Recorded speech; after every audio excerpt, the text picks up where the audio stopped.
आप सभी को मेरा नमस्कार। आज मैं आप लोगों के समक्ष बृहस्पतिवार व्रत की कथा प्रस्तुत कर रही हूँ। बृहस्पतिवार के व्रत की विधि। बृहस्पतिवार के दिन जो कोई स्त्री पुरुष व्रत करे उनको चाहिए कि वह दिन में एक ही समय भोजन करें, क्योंकि बृहस्पतिश्वर भगवान का इस दिन पूजन होता है। भोजन पीले चने दाल आदि का करें, परंतु नमक नहीं खावें और पीले वस्त्र पहने, पीले ही फलों का प्रयोग करें, पीले चंदन से पूजन करें। पूजन के बाद प्रेम पूर्वक गुरु महाराज की कथा सुननी चाहिए। इस व्रत को करने से मन की इच्छाएं पूरी होती हैं और बृहस्पति भगवान प्रसन्न होते हैं। धन पुत्र विद्या तथा मनोवांछित फलों की प्राप्ति होती है। परिवार में सुख तथा शांति रहती है। इसीलिए यह व्रत सर्वश्रेष्ठ अति फलदायक सब स्त्री व पुरुषों के लिए है। इस व्रत में केले का पूजन करना चाहिए। कथा और पूजन के समय तन मन कर्म वचन से शुद्ध होकर जो इच्छा हो बृहस्पति देव भगवान से प्रार्थना करनी चाहिए। उनकी इच्छाओं को बृहस्पति देव भगवान अवश्य पूर्ण करते हैं, ऐसा मन में दृढ़ विश्वास होना चाहिए। तो बोलिए विष्णु भगवान की जय, बोलिए बृहस्पति देव भगवान की जय। अथ बृहस्पतिवार व्रत कथा। एक समय की बात है कि भारत वर्ष में एक राजा राज्य करता था। वह बड़ा ही प्रतापी और दानी था। वह नित्य मंदिर में दर्शन करने जाता था। वह ब्राह्मण और गुरु की सेवा किया करता था। उसके दरवाजे से कोई भी निराश होकर नहीं लौटता था तथा वह प्रत्येक गुरुवार को व्रत रखता एवं पूजन करता था। हर एक दिन गरीबों की सहायता करता था, परंतु यह सब बातें उसकी रानी को अच्छी नहीं लगती थी। वह ना व्रत करती और ना किसी को एक पैसा तक दान देती थी तथा राजा से भी ऐसा करने को मना किया करती थी। एक समय की बात है कि राजा शिकार खेलने वन को गए हुए थे। घर में रानी और दासी थी।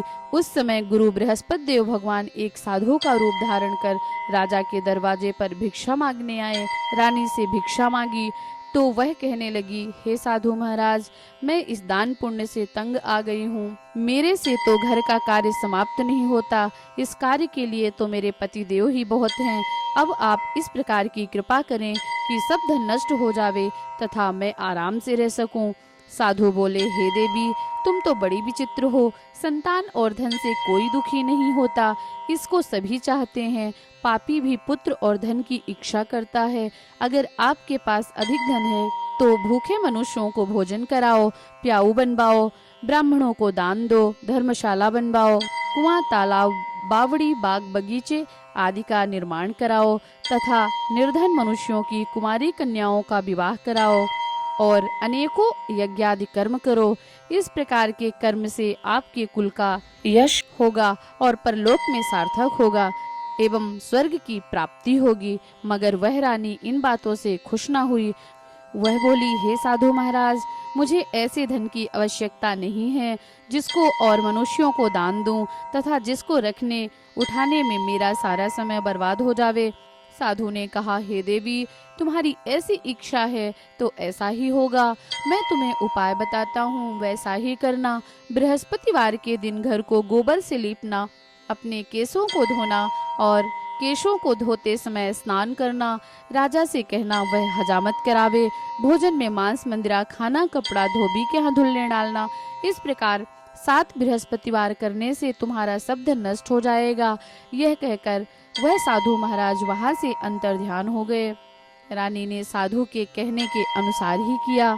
3 बृहस्पतिवार ही बीते थे कि उसका समस्त धन नष्ट हो गया और भोजन के लिए दोनों तरसने लगे तथा सांसारिक भोग्यों के अभाव से दुखी रहने लगे।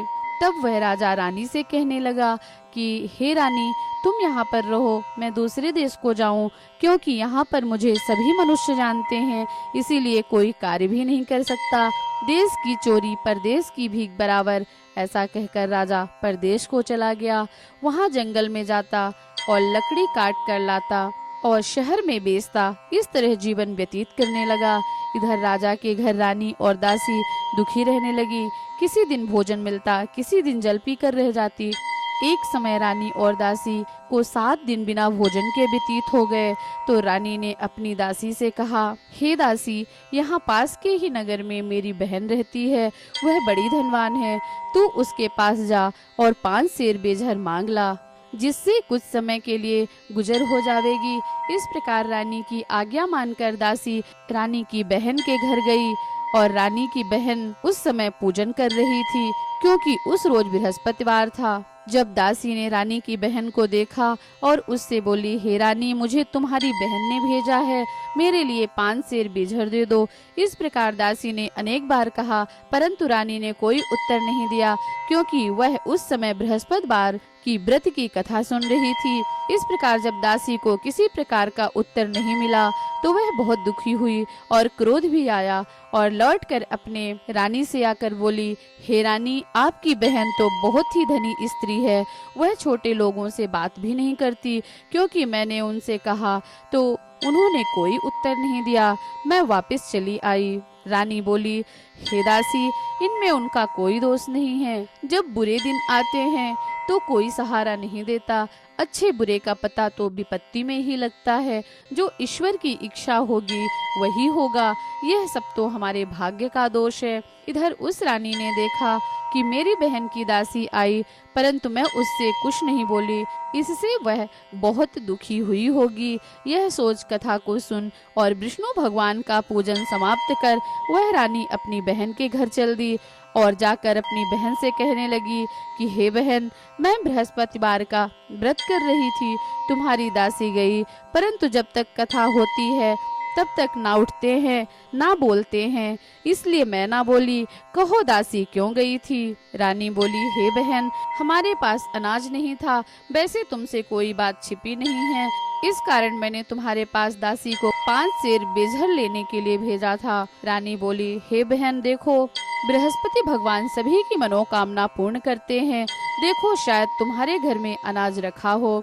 इस प्रकार का वचन जब रानी ने सुना तो वह घर के अंदर गई और वहां उसे एक घड़ा बेझर का भरा मिल गया। तब तो वह रानी और बांदी को बहुत ही खुशी हुई और दासी कहने लगी, हे रानी, देखो, वैसे हमको जब अन्न नहीं मिलता तो हम रोज व्रत करते हैं, अगर इनसे व्रत की विधि और कथा पूछ ली जावे तो उसे हम ही किया करेंगे। तब उस रानी ने अपनी बहन से पूछा कि हे बहन, बृहस्पतिवार के व्रत में चने की दाल मुनक्का से विष्णु भगवान का केले की जड़ में पूजन करो, दीपक जलावें, पीला भोजन करें तथा कहानी सुने। इस प्रकार करने से गुरु भगवान प्रसन्न होते हैं, अन्य पुत्र धन देते हैं, मनोकामना पूर्ण करते हैं। इस प्रकार रानी और दासी दोनों ने निश्चय किया कि बृहस्पति भगवान का पूजन वह जरूर करेंगे। 7 रोज बाद जब बृहस्पतिवार आया तो उन्होंने व्रत रखा, घुड़साल में जाकर चना गुड़ बीन लाई तथा चने की दाल से केली की जड़ से विष्णु भगवान का पूजन किया। अब भोजन पीला कहाँ से आवे? बेचारी बड़ी दुखी हुई, परंतु उन्होंने व्रत किया था, इस कारण गुरु भगवान प्रसन्न थे। 2 थालों में सुंदर पीला भोजन लेकर आए और दासी को देकर बोले, हे दासी, यह तुम्हारे और रानी के लिए भोजन है, तुम दोनों भोजन करना। दासी भोजन पाकर बड़ी प्रसन्न हुई और रानी से बोली, चलो रानी जी, भोजन कर लो। रानी को इस विषय में कुछ पता नहीं था, इसीलिए वह दासी से बोली, तू ही भोजन कर, क्योंकि तू हमारी व्यर्थ में हंसी उड़ाती है। दासी बोली, एक महात्मा भोजन दे गया है। रानी कहने लगी, वह भोजन तेरे लिए दे गया है, तू ही भोजन कर। दासी ने कहा, वह महात्मा हम दोनों को 2 थालों में सुंदर भोजन दे गया है, इसीलिए हम और तुम दोनों साथ साथ भोजन करेंगी। इस प्रकार रानी और बांदी दोनों ने गुरु भगवान को नमस्कार कर भोजन प्रारंभ किया तथा अब वह प्रत्येक बृहस्पतिवार को गुरु भगवान का व्रत और विष्णु भगवान का पूजन करने लगी। बृहस्पति भगवान की कृपा से रानी और दासी के पास फिर धन हो गया। रानी फिर उसी प्रकार आलस्य करने लगी। तब दासी बोली, हे रानी जी, तुम पहले इस प्रकार आलस्य करती थी, तुम्हें धन के रखने में कष्ट होता है, इस कारण सभी धन नष्ट हो गया। अब गुरु भगवान की कृपा से धन मिला है तो फिर तुम्हें आलस्य होता है। बड़ी मुसीबतों के बाद यह धन हमने पाया है, इसीलिए हमें दान पुण्य करना चाहिए तथा भूखे मनुष्यों को भोजन कराना चाहिए, प्याऊ बनवाना चाहिए, ब्राह्मणों को दान करना चाहिए, कुआं तालाब बावड़ी, बाग, बगीचे आदि का निर्माण कराना चाहिए। मंदिर, पाठशाला बनवाकर दान देना चाहिए। कुंवारी कन्याओं का विवाह कराना चाहिए। धन को शुभ कर्मों में खर्च करना चाहिए, जिससे हमारे कुल का यश बढ़े तथा स्वर्ग को प्राप्त हो और पितर भी प्रसन्न होंगे। तब रानी ने इस प्रकार के कर्म करने प्रारंभ किए तो काफी यश फैलने लगा। एक दिन रानी और दासी विचार करने लगी कि ना जाने राजा किस प्रकार से होंगे, उनकी कोई खबर नहीं मिली। तो गुरु भगवान से उन्होंने प्रार्थना की। भगवान ने रात्रि में राजा को स्वप्न में कहा, हे राजा, उठ, तेरी रानी तुझको याद कर रही है, अपने देश को चल। राजा प्रातःकाल उठा और विचार करने लगा। स्त्री जाति खाने और पहनने की संगिनी होती हैं, पर भगवान की आज्ञा मानकर वह अपने नगर के लिए चलने लगा। इससे पूर्व जब राजा परदेश चला गया था तो वह परदेश में दुखी रहने लगा। प्रतिदिन जंगल में से लकड़ी बीन कर लाता और उन्हें शहर में बेचकर अपने दुखी जीवन को व्यतीत करता। एक दिन वह राजा दुखी हो अपनी पुरानी बातों को याद करके रोने लगा। तब उस जंगल में बृहस्पति देव भगवान एक साधु का रूप धारण करके और राजा के पास आकर बोले, हे लकड़हारे, तुम इस सुनसान जंगल में किस चिंता में बैठे हो, मुझको बताओ। यह सुनकर राजा के नेत्रों में जल भर आया और साधु की वंदना कर बोला, हे प्रभु, आप सब कुछ जानने वाले हैं। इतना कहकर साधु को अपनी संपूर्ण कहानी सुना दी। महात्मा तो दयालु होते हैं। वे राजा से बोले, हे राजा, तुम्हारी स्त्री ने बृहस्पति देव का अपराध किया था, जिस कारण तुम्हारी यह दशा हुई है। अब तुम किसी प्रकार की चिंता मत करो, भगवान तुम्हें पहले से अधिक धनवान करेगा। देखो, तुम्हारी स्त्री ने बृहस्पतिवार का व्रत करना प्रारंभ कर दिया और तुम मेरा कहा मानकर बृहस्पतिवार को व्रत करके चने की दाल, गुड़ जल को लोटे में डालकर केले का पूजन करो। फिर कथा कहो और सुनो, भगवान तुम्हारी सभी कामनाओं को पूर्ण करेंगे। साधु को प्रसन्न देखकर राजा बोला, हे प्रभु, मुझे लकड़ी बेचकर इतना पैसा नहीं मिलता जिससे भोजन के उपरांत कुछ बचा सकूं। मैंने रात्रि में अपनी रानी को व्याकुल देखा है। मेरे पास कुछ भी नहीं है जिससे उसकी खबर मंगा सकूं, और फिर मैं कौन सी कहानी कहूं, यह सब मुझको मालूम नहीं है। साधु ने कहा, हे राजा, तुम किसी बात की चिंता मत करो। बृहस्पतिवार के दिन तुम रोजाना की तरह लकड़ियां लेकर शहर को जाओ। तुमको रोज से दुगना धन प्राप्त होगा, जिससे तुम भली भांति भोजन कर लोगे तथा बृहस्पति देव की पूजा का सामान भी आ जाएगा। बृहस्पतिवार की कहानी इस प्रकार है। बृहस्पति देव की कहानी। प्राचीन काल में एक ब्राह्मण था। वह बहुत ही निर्धन था। उसकी कोई भी संतान नहीं थी। उसकी स्त्री बहुत मलिनता के साथ रहती थी। वह ना स्नान करती, ना किसी देवता का पूजन करती। प्रातः काल उठते ही सर्वप्रथम भोजन करती, बाद में अन्य काम करती। इससे ब्राह्मण देवता बड़े दुखी थे। बेचारे बहुत कुछ कहते, किंतु उसका कोई परिणाम ना निकला। भगवान की कृपा से ब्राह्मण की स्त्री के कन्या रूपी रत्न पैदा हुई और वह कन्या अपने पिता के घर में बड़ी होने लगी।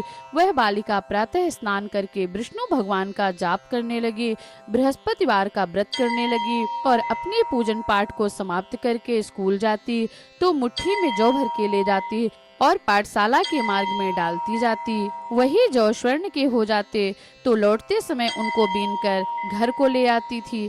एक दिन वह बालिका सूप में उन सोने के जौ को फटक कर साफ कर रही थी। उसके पिता ने देख लिया और कहा, हे बेटी, सोने के जौ को फटकने के लिए सोने का सूप होना चाहिए। दूसरे दिन गुरुवार का दिन था।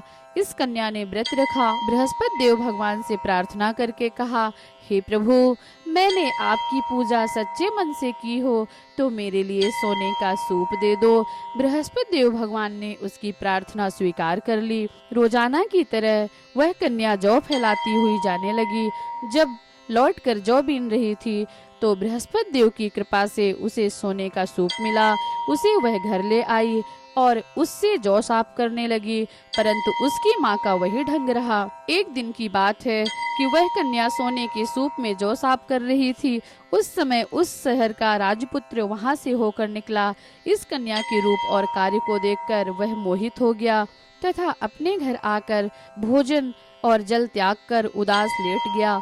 राजा को जब इस बात का पता लगा तो वह अपने प्रधानमंत्रियों के साथ उसके पास गए और बोले, हे बेटा, तुम्हें किस बात का कष्ट है? किसी ने अपमान किया है अथवा कोई और कारण है? सो कहो, मैं वही कार्य करूंगा जिससे तुम्हें प्रसन्नता हो। अपने पिता की राजकुमार ने बातें सुनी तो वह बोला, मुझे आपकी कृपा से किसी बात का दुख नहीं है, किसी ने मेरा अपमान नहीं किया है, परंतु मैं उस लड़की के साथ विवाह करना चाहता हूँ जो सोने के सूप में जौ साफ कर रही थी। यह सुन राजा आश्चर्य में पड़ा और बोला, हे बेटा, इस तरह की कन्या का पता तुम ही लगाओ, मैं उसके साथ तुम्हारा विवाह अवश्य करवा दूंगा। राजकुमार ने उस लड़की के घर का पता बताया। तब मंत्री उस लड़की के घर गए और ब्राह्मण की कन्या का विवाह राजकुमार के साथ संपन्न हुआ। कन्या के घर जाते ही पहले की भांति उस ब्राह्मण देवता के घर में गरीबी का निवास हो गया। अब भोजन के लिए अन्न बड़ी मुश्किल से मिलता था। एक दिन दुखी होकर ब्राह्मण देवता अपनी पुत्री के पास गए। बेटी ने पिता को दुखी अवस्था में देखा और अपनी माँ का हाल पूछा। तब ब्राह्मण ने सभी हाल कहा। कन्या ने बहुत सा धन देकर अपने पिता को विदा कर दिया। इस तरह ब्राह्मण का कुछ समय सुख पूर्वक व्यतीत हुआ। कुछ दिन बाद फिर वही हाल हो गया। ब्राह्मण फिर अपनी कन्या के यहाँ गया और सभी हाल कहा तो लड़की बोली, हे पिताजी, आप माताजी को यहाँ लिवा लाओ, मैं उन्हें विधि बता दूंगी जिससे गरीबी दूर हो जाएगी। तब ब्राह्मण देवता अपनी स्त्री को साथ लेकर पहुँचे तो पुत्री माँ को समझाने लगी, हे माता, तुम प्रातःकाल उठकर प्रथम स्नान आदि करके विष्णु भगवान का पूजन करो तो सब दरिद्रता दूर हो जाएगी। परंतु उसकी माँ ने एक भी बात नहीं मानी और प्रातःकाल उठकर अपनी पुत्री के बच्चों का जूठन खा लिया। एक दिन उसकी पुत्री को बहुत गुस्सा आया और एक रात को कोठरी से सभी सामान निकाल दिया और अपनी माँ को उसमें बंद कर दिया। प्रातःकाल उसमें से निकाला तथा स्नान आदि करके पूजा पाठ करवाया तो उसकी माँ की बुद्धि ठीक हो गई और फिर प्रत्येक बृहस्पतिवार को व्रत करने लगी। इस व्रत के प्रभाव से उसकी माँ भी बहुत धनवान और पुत्रवती हो गई। बृहस्पति जी के प्रभाव से स्वर्ग को प्राप्त हुई तथा वह ब्राह्मण भी सुख पूर्वक इस लोक के सुख भोग कर स्वर्ग को प्राप्त हुए। इस तरह कहानी कहकर साधु देवता वहां से लोप हो गए। धीरे धीरे समय व्यतीत होने पर फिर वही बृहस्पतिवार का दिन आया। राजा जंगल से लकड़ी काटकर किसी शहर में बेचने गया। उसे उस दिन और दिनों से अधिक पैसा मिला। राजा ने चना गुड़ आदि लाकर बृहस्पतिवार का व्रत किया। उस दिन उसके सभी क्लेश दूर हुए। परंतु जब दोबारा गुरुवार का दिन आया तो बृहस्पतिवार का व्रत करना भूल गया। इस कारण बृहस्पति भगवान नाराज हो गए। उस दिन उस नगर के राजा ने विशाल यज्ञ का आयोजन किया तथा शहर में यह घोषणा करा दी कि कोई भी मनुष्य अपने घर में भोजन ना बनावे और आग ना जलावे। समस्त लोग मेरे यहाँ भोजन करने आवे। इस आज्ञा को जो ना मानेगा उसके लिए फांसी की सजा दी जाएगी। इस तरह की घोषणा संपूर्ण नगर में करवा दी गई। राजा की आज्ञानुसार शहर के सभी लोग भोजन करने गए, लेकिन लकड़हारा कुछ देर से पहुंचा, इसलिए राजा उसको अपने साथ लिवा ले आए और ले जाकर भोजन करा रहे थे तो रानी की दृष्टि उस खूंटी पर पड़ी जिस पर उसका हार लटका हुआ था। वहां हार दिखाई नहीं दिया। रानी ने निश्चय किया कि मेरा हार इस मनुष्य ने चुरा लिया है। उसी समय पुलिस को बुलवाकर उसको जेल खाने में डलवा दिया। जब राजा जेल खाने में पड़ गया तो बहुत दुखी होकर विचार करने लगा कि ना जाने कौन से पूर्व जन्म में कर्म किए थे, मेरे लिए यह दुख प्राप्त हुआ है। और विचार करने लगा कि ना जाने कौन से पूर्व जन्म में कर्म किए थे, मेरे लिए यह दुख प्राप्त हुआ है। और उसी साधु को याद करने लगा जो कि जंगल में मिला था। उसी समय तत्काल बृहस्पति देव साधु के रूप में प्रकट हो गए और उसकी दशा को देखकर कहने लगे, अरे मूर्ख, तूने बृहस्पति देवता की कथा नहीं कही, इसी कारण तुझे दुख प्राप्त हुआ है। अब चिंता मत कर, बृहस्पतिवार के दिन जेल खाने के दरवाजे पर 4 पैसे पड़े मिलेंगे, उनसे तू बृहस्पति देव की पूजा करना, तेरे सभी कष्ट दूर हो जाएंगे। बृहस्पतिवार के रोज उसे 4 पैसे पड़े मिले। राजा ने कथा कही। उसी रात्रि को बृहस्पति देव ने उस नगर के राजा को स्वप्न में कहा, हे राजा, तुमने जिस आदमी को जेल खाने में बंद किया है वह निर्दोष है, वह राजा है, उसे छोड़ देना। रानी का हार उसी खूंटी पर लटका हुआ है। अगर तू ऐसा नहीं करेगा तो मैं तेरे राज्य को नष्ट कर दूंगा। इस तरह की रात्रि को स्वप्न को देखकर राजा प्रातः काल उठा और खूंटी पर हार देखकर लकड़हारे से क्षमा मांगी और राजा की योग्य सुंदर वस्त्र आभूषण देकर विदा किया। गुरुदेव की आज्ञा अनुसार राजा अपने नगर को चल दिया। राजा जब नगर के निकट पहुंचा तो उसे बड़ा ही आश्चर्य हुआ। नगर में पहले से अधिक बाग, तालाब और कुएं तथा बहुत सी धर्मशाला, मंदिर आदि बने हुए थे। राजा ने पूछा, यह किसका बाग और धर्मशाला है? तब नगर के सब लोग कहने लगे, यह रानी और बांदी के है। तो राजा को आश्चर्य हुआ और गुस्सा भी आई। जब रानी ने यह खबर सुनी कि राजा आ रहे हैं तो उसने बांदी से कहा कि हे दासी, देख राजा हमको कितनी बुरी हालत में छोड़कर गए थे, वह हमारी ऐसी हालत देखकर लौट ना जाए, इसीलिए तू दरवाजे पर खड़ी हो जा। रानी की आज्ञा अनुसार दासी दरवाजे पर खड़ी हुई और राजा आए तो उन्हें अपने साथ लिवा ले आई। तब राजा ने क्रोध करके अपनी तलवार निकाली और पूछने लगे, यह बताओ तुम्हें धन कैसे प्राप्त हुआ? तब रानी कहने लगी, यह धन हमें बृहस्पति देव के व्रत के प्रभाव से प्राप्त हुआ है।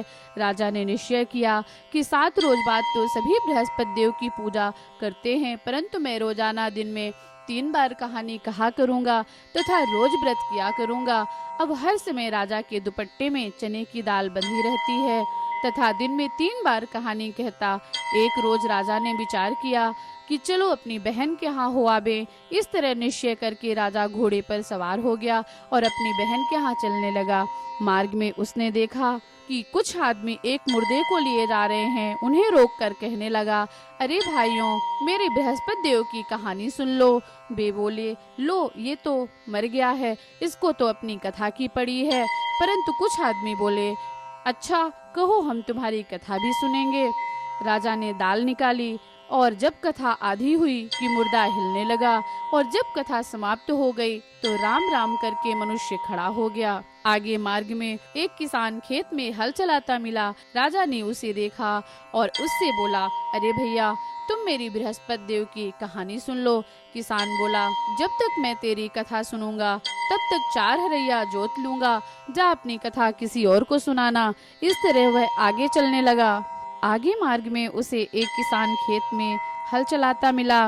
राजा ने उसे देखा और उससे बोला, अरे भैया, तुम मेरी बृहस्पति देव की कथा सुन लो। किसान बोला, जब तक मैं तेरी कथा सुनूंगा तब तक 4 हरैया जोत लूंगा, जा अपनी कथा किसी और को सुनाना।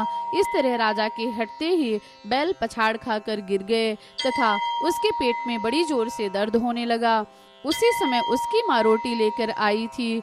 उसने जब यह सब देखा, अपने पुत्र से सब हाल पूछा और बेटे ने सभी हाल कह दिया। तो बुढ़िया दौड़ी दौड़ी उस घुड़सवार के पास गई और उससे बोली, मैं तेरी कथा सुनूंगी, तू अपनी कथा मेरे खेत पर चलकर कहना। राजा ने बुढ़िया के खेत पर जाकर कथा कही, जिसके सुनते ही वह बैल खड़े हो गए और किसान के पेट का दर्द बंद हो गया। राजा अपनी बहन के घर पहुंचा। बहन ने भाई की खूब मेहमानी की। दूसरे रोज प्रातः काल राजा जगा तो वह देखने लगा कि सब लोग भोजन कर रहे हैं। राजा ने अपनी बहन से कहा, ऐसा कोई मनुष्य है जिसने भोजन ना किया हो, मेरी बृहस्पति देव की कथा सुन ले। बहन बोली, हे भैया, यह देश ऐसा ही है, पहले यहाँ लोग भोजन करते हैं, बाद में अन्य काम करते हैं।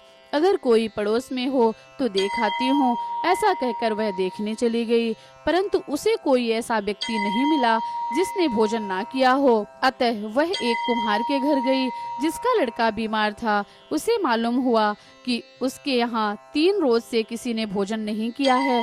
रानी ने अपनी भाई की कथा सुनने के लिए कुम्हार से कहा। वह तैयार हो गया। राजा ने जाकर बृहस्पति देव की कथा कही, जिसको सुनकर उसका लड़का ठीक हो गया। अब तो राजा की प्रशंसा होने लगी। एक दिन राजा ने अपनी बहन से कहा, हे बहन, हम अपने घर को जाएंगे, तुम भी तैयार हो जाओ। राजा की बहन ने अपनी सास से कहा। सास बोली, हाँ चली जा, परंतु लड़कों को मत ले जाना, क्योंकि तेरे भाई के कोई औलाद नहीं है। बहन ने अपने भैया से कहा, हे भैया, मैं तो चलूंगी पर कोई बालक नहीं जाएगा। राजा बोला, जब कोई बालक नहीं चलेगा तो तुम चलकर क्या करोगी? बड़े ही दुखी मन से वह अपने नगर को लौट आया। राजा ने अपनी रानी से कहा, हम निर्वंशी राजा हैं, हमारा मुंह देखने का किसी को धर्म नहीं है और कुछ भोजन आदि नहीं किया। रानी बोली, हे प्रभु, बृहस्पति देव ने हमें सब कुछ दिया है, हमें औलाद अवश्य देंगे। उसी रात्रि को बृहस्पति देव जी ने राजा को स्वप्न में कहा, हे राजा, उठ, सभी सोच त्याग दे, तेरी रानी गर्भ से है। राजा को यह बात सुनकर बड़ी खुशी हुई और 9वें महीने से उसके गर्भ से एक सुंदर पुत्र पैदा हुआ। तब राजा बोला, हे रानी, स्त्री बिना भोजन के रह सकती है किंतु बिना बात कहे नहीं रह सकती। जब मेरी बहन आए तो तुम उससे कुछ कहना मत। रानी ने सुनकर हाँ कर दिया। जब राजा की बहन ने यह शुभ समाचार सुना तो बहुत खुश हुई तथा बधाई लेकर अपने भाई के यहाँ आई। तब रानी ने कहा, घोड़ा चढ़कर तो नहीं आई, गधा चढ़ी आई। राजा की बहन बोली, भाभी, मैं इस प्रकार ना कहती तो तुम्हें औलाद कैसे मिलती? बृहस्पति देव ऐसे ही हैं, जैसी जिनके मन में कामनाएं हैं सभी को पूर्ण करते हैं। जो सद्भावना पूर्वक